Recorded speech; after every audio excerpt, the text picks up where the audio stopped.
கொஞ்ச நாள் முன்னாடி இந்த தக் லைஃப்னு ஒரு படம் வந்துமா, அதுல ஒரு பாடல், அந்த பாடலை வந்து என்ன பாடுறதுக்கு அனுமதிக்கல. ஏன் குரல்ல வந்து ஏன் அவங்க இருட்ட தள்ளுறீங்க, ஏன் அப்படி முடக்குறீங்க, ஏன் முட்டி இப்படி எல்லாம் பேசினாங்களா இல்லையா? இந்த இப்பதானமா ஒரு 6 மாசம் இருக்கணும். அவர் தமிழ் படம் எடுக்கிறவர் தானே, எப்படி இந்த வாய்ப்பு உங்களுக்கு வந்தது? அவரே விருப்பப்பட்டுதான் முடிஞ்சிச்சா? அப்போ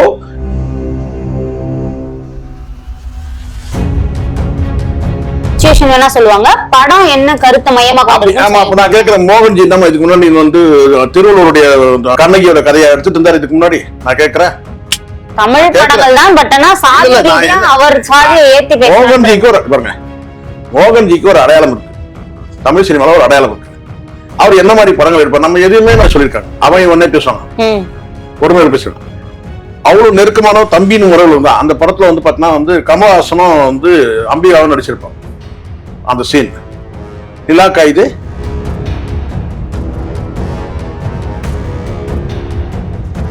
அதே மாதிரி கேட்டா வந்து பொன்வானம் பன்னீர் தூது இல்லையாரம் சொல்லிட்டு ஒரு பாட்டு இருக்கு.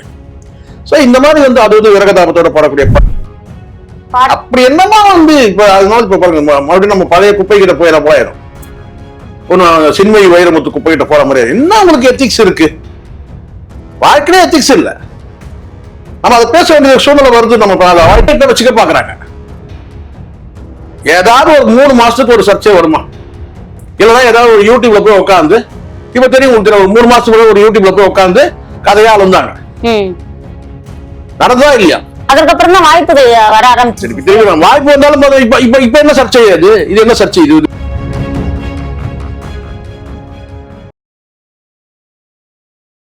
கிங் டிவி நேயர்களுக்கு வணக்கம். இன்றைய சிறப்பு நிகழ்ச்சியில் நம்முடன் இணைந்திருக்கிறார் பத்திரிகையாளர் திரு சேகுவரா ஜெய்சங்கர் அவர்கள். வணக்கம் சார். வணக்கம்மா. எப்படி இருக்கீங்க சார்? நலம். இப்போ மோகன்ஜி எடுக்கிற திரௌபதி 2 திரைப்படத்துல சின்மய் அவர்கள் ஒரு பாடல் பாடியிருக்காங்க. ஜிப்ரான் வந்து இசையமைச்சிருக்காரு. சின்மய் வந்து திடீர்னு பாடல் ரிலீஸ் ஆன உடனே ட்வீட் போடுறாங்க, இந்த பாடல் பாடியதுக்கு வந்து என்ன மன்னிச்சிருங்க, எனக்கு இந்த சித்தாந்தங்கள்லாம் தெரியாது, தெரிஞ்சிருந்தா நான் அந்த பாடல் பாடவே ஒத்துந்திருக்க மாட்டேன் அப்படின்னு சொல்றாரு. ஜிப்ரான் அந்த இடத்துல இல்ல அப்படின்னு சொல்லி ஜிப்ரான் மேல பழிய போடுறாரு. அதுக்கு மோகன்ஜி என்ன சொல்றாருன்னா, என்ன டார்கெட் பண்றதுன்னா என்ன டார்கெட் பண்ணுங்க, அதுல ஒர்க் பண்ற தொழில்நுட்ப கலைஞர்களை டார்கெட் பண்ணாதீங்க, நீங்க கோழைத்தனமா பண்றீங்க அப்படின்னு ஒரு வீடியோ வெளியிட்டு இருக்காரு சார். இது என்ன உண்மை தன்மை இருக்கு அந்த பாடல் வரிகள்ல? எதுவுமே இல்ல. தெரிஞ்சுமா, நீங்களே சொல்லுங்க. எனக்கு தெரியல, ஏன்னா நீங்க வேணா சொல்லுங்க, இல்ல இந்த காணொலி பாக்குறவங்களும் வேணா சொல்லுங்க. கொஞ்ச நாளுக்கு முன்னாடி இந்த தக் லைஃப்னு ஒரு படம் வந்துமா, அதுல ஒரு பாடல், அந்த பாடலை வந்து என்ன பாடுறதுக்கு அனுமதிக்கலன்னு சொன்னாங்களே. எனக்கு அந்த பாடல் பாடுறதுக்கு அனுமதி கொடுக்கல. அனுமதி எப்படி மறுக்கப்படுதுன்னா வந்து சங்கங்களை குறை சொன்னாங்க, டப்பிங் ஆர்டிஸ்ட் யூனியனை சொன்னாங்க, அங்க சொன்னாங்க, எங்க சொன்னாங்க. எல்லாரும் வந்து அதுக்குள்ள சில சொல்லாங்களா, இந்த பெண்ணியவாதிகள், சினிமாவில் இருக்க பெண்ணியவாதிகள்லாம் கொதிச்சு எழுதலாம் பார்த்தோம். இவ்வளவு குரல் வளமுள்ள ஒரு பெண்ணை ஏன் இப்படி எல்லாம் பண்றீங்க, நீங்க எதுக்காக இப்படி எல்லாம் பண்றீங்க, ஏன் சின்மையை வந்து குரல் நீங்க தடுக்கிறீங்க, ஏன் குரலை வந்து ஏன் அவங்க இருட்ட தள்ளுறீங்க, ஏன் அப்படி முடக்குறீங்க, ஏன் முட்டி இப்படி எல்லாம் பேசினாங்களா இல்லையா?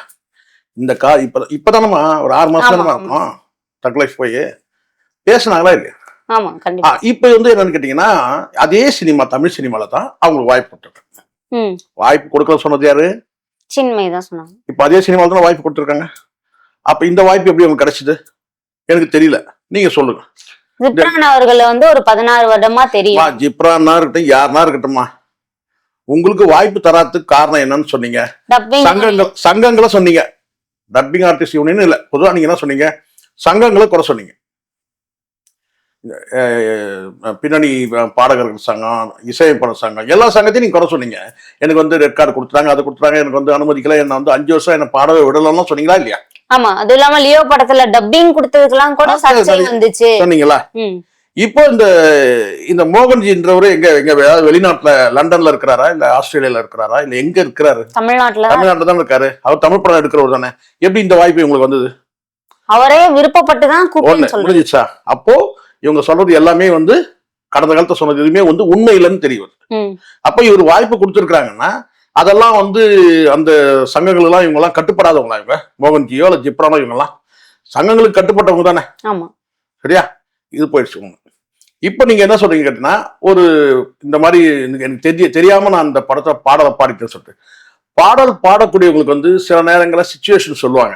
படத்துல சில காட்சிகள்ல சுச்சுவேஷன் சொல்லுவாங்க. அது அவசியமே கிடையாது. பாடலாசிரியர் எழுதி கொடுக்கறத வந்து பாத்தீங்கன்னா இசையமைப்பாளர் வந்து சொல்லுவாங்க. அதுக்கேற்ற மாதிரி இவங்க போய் பாடணும், அவ்வளவுதான். அந்த பாடலை எந்த சுச்சுவேஷன்ல கொண்டு போய் வைக்கிறாங்கன்றதெல்லாம் பெரும்பாலும் சொல்றதுக்கான வாய்ப்பு ரொம்ப ரொம்ப கம்மி. இல்ல, பாடலோட சுச்சுவேஷன் வேணா சொல்லுவாங்க, படம் என்ன கருத்தை மையமா ஆமா. அப்ப நான் கேட்கிறேன், மோகன்ஜி நம்ம இதுக்கு முன்னாடி வந்து திருவள்ளுவர் அல்லது வந்து பாத்தீங்கன்னா வந்து வந்து கண்ணகியோட கதையை எடுத்துட்டு இருந்தாரு இதுக்கு முன்னாடி. நான் கேட்கிறேன், தமிழ் படங்கள் தான், பட் ஆனா அவர் சாதியை ஏத்தி மோகன்ஜிக்கு ஒரு பாருங்க, மோகன்ஜிக்கு ஒரு அடையாளம் இருக்கு, தமிழ் சினிமால ஒரு அடையாளம் இருக்கு. அவர் என்ன மாதிரி படங்கள் எடுப்பார்? நம்ம எதுவுமே நம்ம சரி தப்புன்னு சொல்லி நம்ம வந்து உடனே ஜட்ஜ் ஆயிட வேண்டாம். நம்ம சரியா, நம்ம நார்மலாவே பேசுவோம். ஒரு இயக்குனருக்கு ஒரு அடையாளம் இருக்கா இல்லையா? ஒரு பாணி இருக்கும், ஒரு அடையாளம் இருக்கு. அவங்க என்ன மாதிரி படங்கள் எடுப்பாங்கன்னு ஒரு அடையாளம் இருக்கா? இது ஏற்கனவே இருக்கு. அப்படி இருக்கும் போது வந்து பாத்தீங்கன்னா இவங்க எங்க வந்து பாத்தீங்கன்னா வந்து வெளிநாட்டுல இருந்து எல்லாம் வந்து எங்க வந்து சந்திரமண்டலத்துல குதிச்சாங்க. சின்மை தெரியாதா? ஒரு இந்த இயக்குனருடைய படத்துல நம்ம நடிக்கிறோம்னா தெரியாதா? அட்லீஸ்ட் இந்த படத்துல நடிக்கும் போது நீங்க சம்பளம் வாங்கும்போது பாத்தீங்கன்னா அது என்ன படம் சார், எந்த படத்துல இந்த என்ன பாடல் சார் கேட்பீங்களா? கேட்க மாட்டீங்களா? கேட்பீங்கல்ல. என்ன படம்? இந்த படங்க இவங்க தாங்க இயக்குனர். இன்னும் சொல்ல போனா தயாரிப்பாளர் உட்பட எல்லாருமே தெரிஞ்சிருப்பாங்க. ஒரு படத்தை போய் நீங்க வேலை செய்றீங்கன்னா அடிப்படை எது பேசிக் எலிமெண்ட் சொல்லுவாங்கல்ல, அடிப்படையான விஷயங்கள் வந்து நீங்க தெரிஞ்சுப்பீங்களா? இயக்குனர் யார், தயாரிப்பாளர் யார், இன்னும் சொல்ல நடிகர் வரைக்கும் தெரிஞ்சுப்பீங்க. நம்ம யாரு குரல் கொடுக்கறோம்னா வந்து எந்த நடிகை இதை பாட போறாங்கன்னு கூட நீங்க தெரிஞ்சுப்பீங்க. கரெக்டா? அதெல்லாம் தெரியாம போய் பாருங்களா? இப்படி சரி ரைட் சரி சும்மா பண்ணீங்களா? அதற்கான ஊதியம் கொடுக்கப்பட்டிருக்கும். ஒண்ணுமே நம்ம சகல கலாவல்லவன் படம் கிட்டத்தட்ட நான் வந்து 40 ஆண்டு காலத்துக்கு முன்னாடி வந்த படம். 40 வருஷம் ஆயிடுச்சு ஏறக்குறைய. சகல கலாவல்லவன் படம். அந்த படத்துல வந்து எஸ் ஜானகி ஒரு பாட்டு பாடியிருப்பாங்க. யாரோட பாடியிருப்பாங்க? கூட சேர்ந்து எஸ்பிபியோட பாடியிருப்பாங்க. பல ஊடகங்கள் பேட்டியில என் தம்பினே சொல்லியிருக்காங்க. அவன் ஒன்னே பேசுவாங்க, ஒருமை பேசுவாங்க. அவ்வளவு நெருக்கமான தம்பின்னு முறைகள் தான். அந்த படத்துல வந்து பாத்தீங்கன்னா வந்து கமலஹாசனும் வந்து அம்பிகாவும் நடிச்சிருப்பாங்க.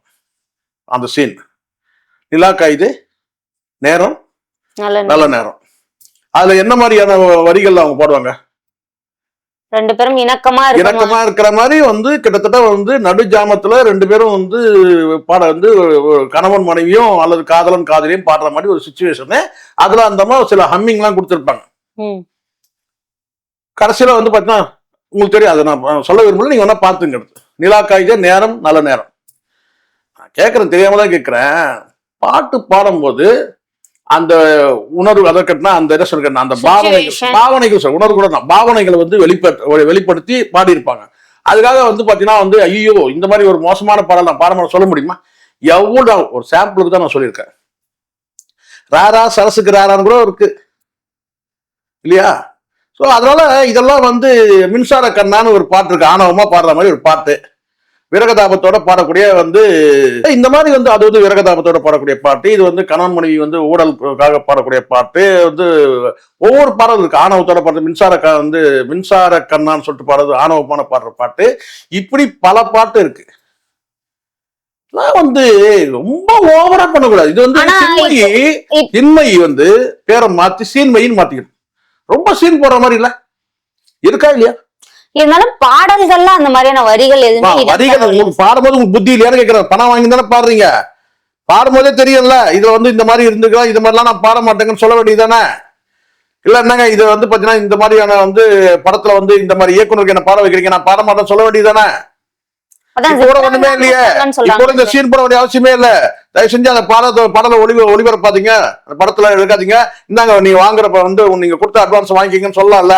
அதேதான் சார் பேரரசு அவர்களும் பேரரசு சொன்னது 100% கரெக்ட். எது 100% தப்பா இருந்தா கூட சரிங்க, அதை எடுத்துங்க பதிவு பண்ணுங்க. அது சொல்ற கரெக்டா தப்பா? இப்போ ஒண்ணுமே இல்லையே, பணத்தை கொடுத்துருங்க. உங்களுக்கு எத்திக்ஸ் தான் முக்கியம்னா அப்படி என்னமா வந்து இப்ப அதனால இப்ப பாருங்க, மறுபடியும் நம்ம பழைய குப்பை கிட்ட போயிடும். ஒன்னு சின்மை வைரமுத்து குப்பை கிட்ட போற மாதிரி என்ன உங்களுக்கு எத்திக்ஸ் இருக்கு? வாழ்க்கையே எத்திக்ஸ் இல்ல. நம்ம அதை பேச வேண்டிய சூழ்நிலை வருது, நம்ம அதை அவாய்ட் பண்ணிட்டு போறோம்.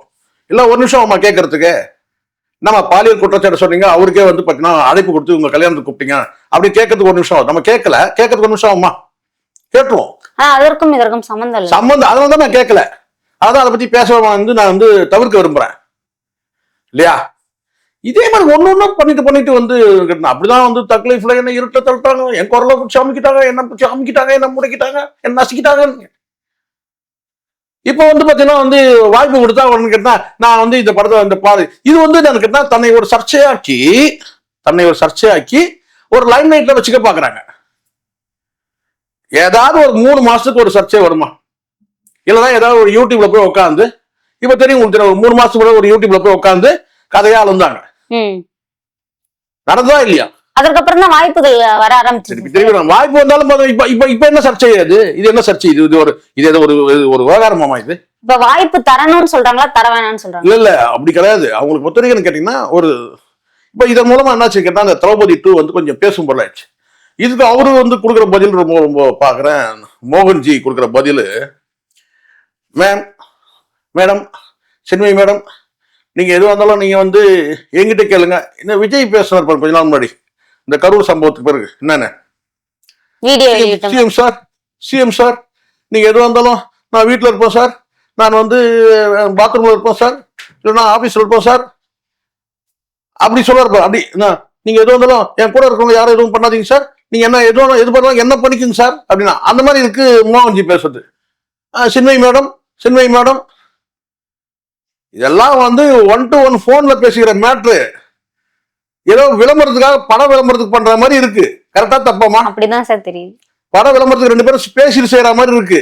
அப்புறமா அந்த கமெண்ட்ஸ்லயே போய் பாருங்க சார், பாட்டு கீழே சின்மயி மேடம் போஸ்ட் போட்டதுக்கு அப்புறம் எத்தனை பேர் பாக்குறீங்க. நான் சொல்றேன், இந்த என்ன நடக்குதுன்னா சின்மயிக்கு சீன்மயி அப்படின்னு சொல்றது. இவருக்கு கவலை கேட்டா இதை வச்சு படம் ஓட வைக்க முடியுமா? அப்படிதான் இருக்கு. இதை நீ வந்து மோகன்ஜி நான் வந்து சின்மயி பேச வந்து அது வந்து நம்ம வந்து அவங்க இதே தான் வேலைன்னு சொல்லி கடந்து போயிடலாம். ஆனா மோகன்ஜி கொடுத்த பதில் தான் இதுல ரொம்ப வேடிக்கையானது. என்னன்னு கேட்டா நீங்க எதுவாக இருந்தாலும் நீங்க என்ன பண்ணுங்க, இது எல்லாரும் இயேசுநாதர் ஆயிடுறாங்க, என்ன சிலுவையில் அறையுங்க நீங்க, ஆனா வந்து என் கூட இருக்கலாம் விட்டுருங்க. விஜய் பேசுறதுக்கும் மோகன்ஜி பேசுறதுக்கும் வித்தியாசமே இல்லைன்ற நான். இன்னொன்னு மோகன்ஜி அவர்கள் சொல்லியிருக்காரு சார், என்னன்னு பாத்தீங்கன்னா இது மாதிரி அறிக்கை வெளியிடுங்க, எதனால மன்னிப்பு கேட்டீங்க, யாரு உங்களை வந்து இப்ப பாத்தீங்களா இவங்க 2 பேரும் சேர்ந்து நம்ம என்ன செய்ய வச்சிட்டாங்க, அறிக்கையில விளையாடுறாங்க. இல்ல அறிக்கை அதான் சொன்னேன், இவங்க 2 பேரும் அறிக்கை விடுவாங்க, நம்ம உட்காந்து அந்த மேட்டர் பேசணும். இதன் மூலமா அந்த படத்துக்கு கொஞ்சம் விளம்பரம் கிடைச்சு. இது திரௌபதி 2ன்ற படத்துக்கு ஒரு விளம்பரம் கிடைச்சு. சர்ச்சைக்குள்ளான படம் தானே. நான் என்ன சொல்றேன், அதுதான் சர்ச்சை மூலமா ஓட வைக்க முடியும். இவன் எல்லாரும் திரௌபதி 2 ஒன்னே ஓடல. ஓடுனதுக்கு காரணமே கேட்டா அங்க சில சர்ச்சையான வந்து தலைவர்கள் வந்து விமர்சனம் பண்ணும் போது அப்ப அதன் மூலமா வந்து நெகட்டிவான பார்வையுள்ளவனும் பாசிட்டிவான பார்வையுள்ளவனும் போய் படம் பார்த்தாங்க. இதெல்லாம் உண்மை இல்ல. அப்படியே ஒரு கருத்தை நான் இப்போ நான் சொல்றேன், நான் குறைச்சி மதிப்பு இல்லை. பகாசுரன் படம் வந்து பாத்தீங்கன்னா நல்லா எடுத்திருந்தாரு. அதுல வந்து இவருடைய நடிப்பு வந்து செல்வராகவன் நடிப்பு ரொம்ப எனக்கு பிடிச்சிருந்துச்சு. அது வந்து என்ன உண்மை சம்பவங்கள் அடிப்படையில தான் அந்த படம் கூட இருந்தது. நிறைய செய்திகள் நம்ம படிச்சிருக்கோம் இல்லையா. அது வந்து பகாசுரன் ஓகே. நான் சொல்றேன், நான் இங்க வந்து ஒரு படைப்பாளி நான் அப்படிதான் நான் பார்ப்பேன். நான் மோகன்ஜி எடுத்துக்காரு, ரஞ்சித் எடுத்துக்காரு, நான் பார்க்கவே மாட்டேன். படம் நல்லா இருக்குன்னா நல்லா இருக்கு. பகாசுரன் படம் நல்லா இருந்துச்சு. பட் அதுக்கப்புறம் அவருடைய படைப்புலாம் நம்ம பார்த்துருக்கிறோம். ஒன்றும் அதெல்லாம் பெருசாலாம் கிடையாது. இப்போ என்னன்னா இது போன்ற ஒரு சர்ச்சையின் மூலமா வந்து சின்மய அந்த அழுத்தத்திற்கு உட்பட்ட நபர் யாரு சார்? அழுத்தத்துல கிடையாது, அவங்களாதான். இதுல யாரும் வந்து நபருக்கு தான் கிடையாது. இதுல நீங்க யாரையாவது இழுத்து விடலான்னு ட்ரை பண்றீங்க, தெரியுது உங்க கவலை என்னன்ட்டு. யாரெல்லாம் கிடையாது. அவங்க சின்மயிக்கு வந்து சீன்மையா இருக்கணும்ன்றது எண்ணம்.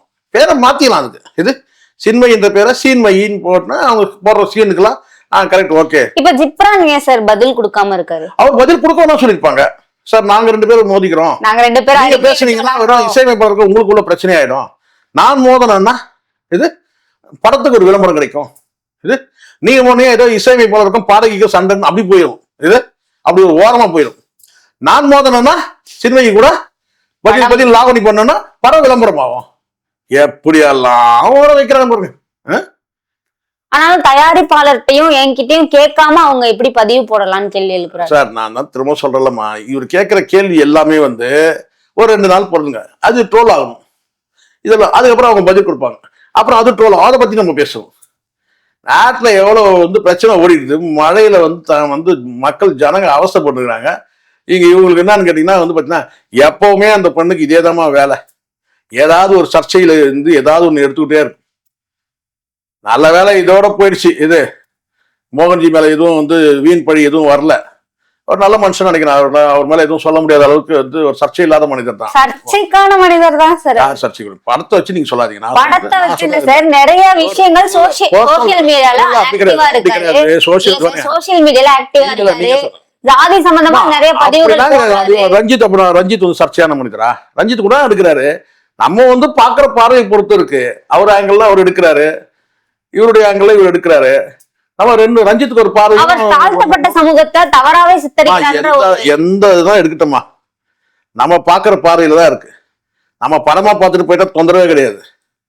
படத்துலயும் ஏன் தாழ்த்தப்பட்ட சமூகத்தை தவறாவே காட்டணும்? தவறா காட்டலமா, தங்களுக்குள்ள வழியை அவங்க காட்டுறாங்க. இவர் சைடு உள்ள வழியை இவர் காட்டுறாரு. இவர் படத்தை எடுத்த சில சம்பவங்கள் சொன்னார், அது உண்மை.